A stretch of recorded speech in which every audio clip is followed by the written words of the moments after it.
dengan Nia dan Feby di Surabaya bersama Angelita.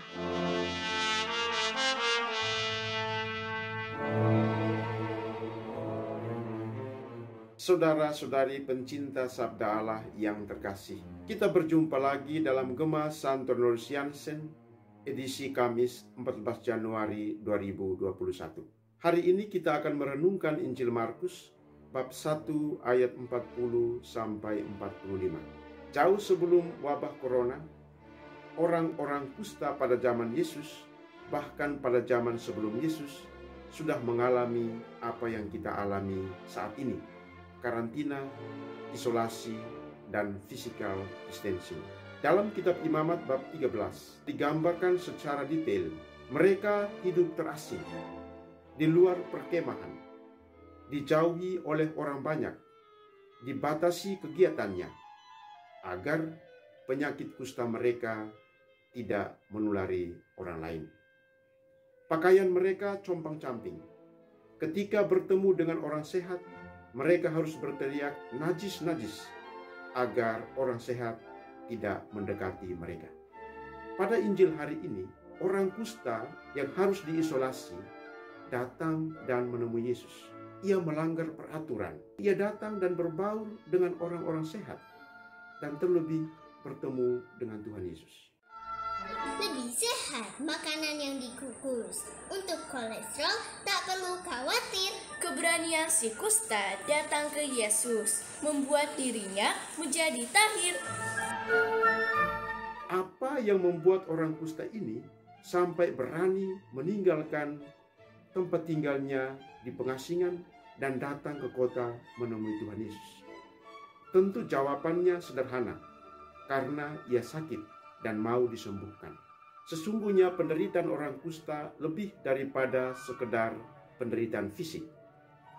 Orang kusta ini mengalami keterasingan yang sangat hebat. Orang kusta tidak boleh bergabung dalam ibadat-ibadat suci bersama orang sehat. Relasi dengan Tuhan terputus. Singkatnya, orang-orang kusta ini menderita terisolir, baik dengan Tuhan maupun dengan sesama. Karena itu ia datang memohon kepada Yesus agar disembuhkan, supaya ia tidak diasingkan lagi, supaya ia tidak diisolir lagi oleh keadaannya. Ia mau supaya kembali bersatu dengan Tuhan. Ia mau supaya boleh kembali bergabung dengan orang-orang sehat.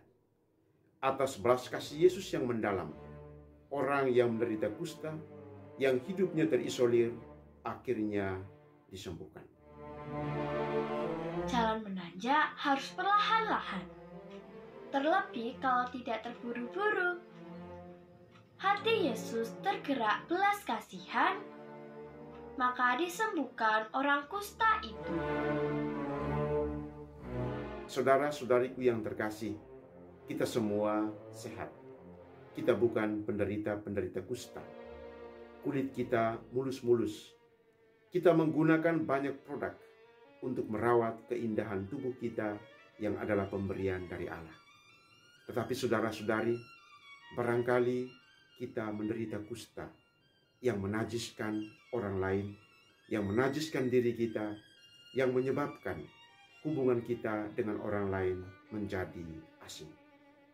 Barangkali kita memiliki kenajisan bibir, sehingga kata-kata kita kotor, tidak benar, keras, memecah belah, yang pada akhirnya menjauhkan kita dari sesama. Kita barangkali memiliki pikiran yang kotor, yang tidak baik, yang selalu buruk, sehingga orang lain juga menjauhi kita. Kita memiliki perbuatan-perbuatan yang tidak benar, yang tidak manusiawi, sehingga orang lain selalu menghindari kita, seperti orang kusta dalam Injil yang kita dengarkan hari ini. Meningkatkan imun harus banyak makan. Selain itu, disertai olahraga. Setelah sakit kustanya ditahirkan. Ia memberitakan kemana-mana. Apa yang harus kita buat supaya kita dekat lagi dengan sesama? Apa yang harus kita lakukan supaya kita tidak diasingkan dan tidak hidup terisolir? Yang harus kita buat adalah seperti yang dilakukan oleh orang kusta. Mau sembuh, mau menyembuhkan diri dari kata-kata, pikiran, dan perbuatan-perbuatan kita yang najis, yang kotor, agar kita boleh kembali bersatu dengan Tuhan, boleh kembali bersatu dengan sesama yang sempat jauh karena perbuatan-perbuatan, kata-kata, maupun pikiran kita yang kotor dan tidak baik. Salam Sang Kasih dalam Sabda Allah. Saya Romo Yonas dari Bible Center Kota Batam. Tuhan memberkati.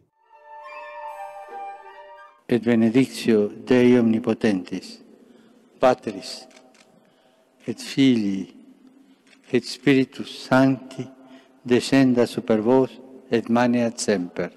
Amen. Semangat pagi! Saat kita punya kusta rohani, beranikah kita juga datang kepada Yesus? Berkat dalam. Terima kasih, berkat dalam.